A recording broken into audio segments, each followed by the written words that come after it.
Bismillahirrahmanirrahim.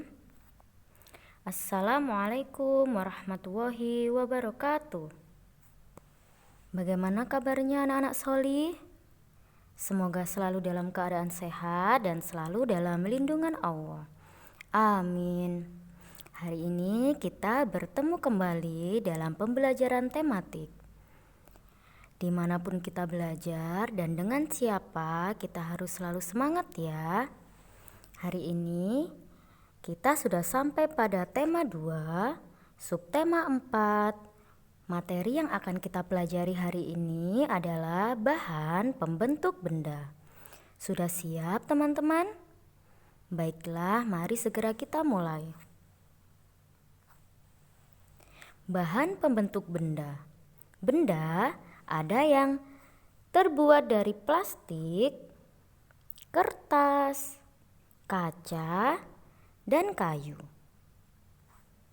Yang akan kita bahas yang pertama adalah plastik. Plastik memiliki kelebihan, yaitu yang pertama bahannya ringan. Jadi benda yang terbuat dari plastik itu memiliki kelebihan. Yang pertama bahannya ringan. Yang kedua lebih murah. Yang ketiga tahan lama, tidak mudah rusak. Dan yang keempat anti pecah, meskipun dibanting, dipukul, tidak akan mudah pecah. Yang kelima kedap air. Manfaat plastik.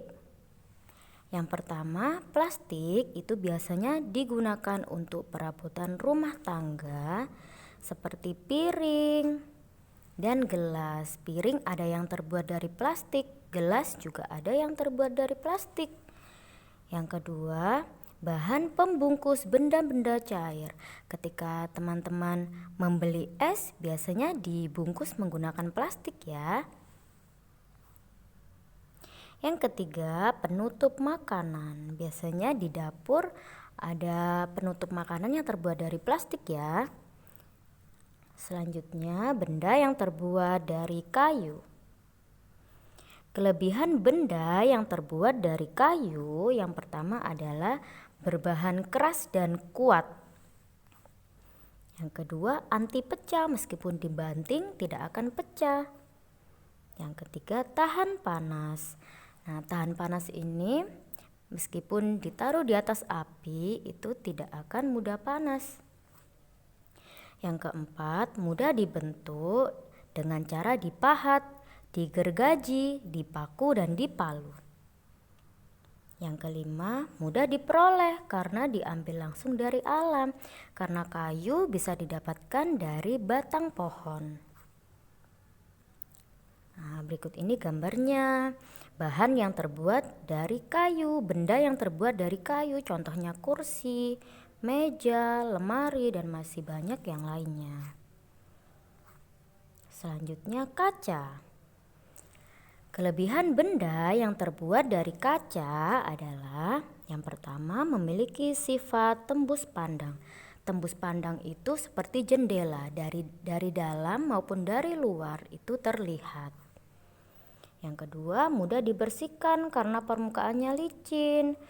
Contohnya jendela, kita mudah ya membersihkannya karena permukaannya licin. Tapi kaca juga mempunyai kelemahan, yaitu mudah pecah. Jika dibanting nanti pecah. Contoh benda yang terbuat dari kaca. Yang pertama jendela. Yang kedua akuarium. Yang ketiga piring dan gelas. Dan yang keempat lemari. Lemari ada juga yang terbuat dari kaca ya. Nah, seperti itu gambar akuariumnya yang terbuat dari kaca. Tembus pandang ya, jadi ikan yang ada di dalam akuarium terlihat dari luar. Nah, berikut ini gambar piring, mangkok, dan gelas yang terbuat dari kaca. Selanjutnya kertas. Kelebihan benda yang terbuat dari kertas adalah yang pertama ringan sehingga mudah dibawa kemana-mana. Contoh benda yang terbuat dari kertas adalah buku. Buku yang biasanya kalian bawa di dalam tas. Nah, buku yang terbuat dari kertas itu kan sifatnya ringan. Jika berat nanti teman-teman kesulitan membawanya ke sekolah. Yang kedua, mudah untuk ditulisi atau digambari. Jadi buku yang biasanya kalian buat untuk sekolah itu kan terbuat dari kertas. Nah, itu bisa kita tulisi dan bisa juga digambari. Contoh benda yang terbuat dari kertas. Yang pertama adalah buku. Yang kedua, majalah. Dan yang ketiga, koran. Nah, seperti itu contohnya. Alhamdulillah, pembelajaran hari ini sudah selesai. Ustazah ucapkan jazakumullah khairan. Ustazah akhiri, wassalamualaikum warahmatullahi wabarakatuh.